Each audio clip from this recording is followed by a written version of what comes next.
కింద ఏముంది? కింద ఏం పడ్డది? ఫ్రిడ్జ్ కింద ఏం పడ్డది నాన్న? బాలా?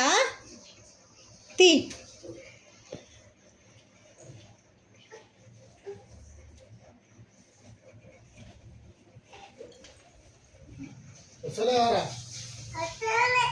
వస్తలేదా?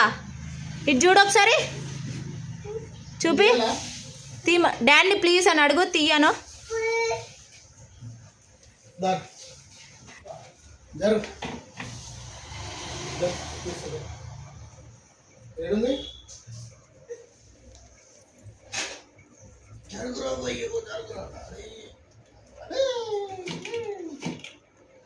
వచ్చేసింది రియాన్ బాల్.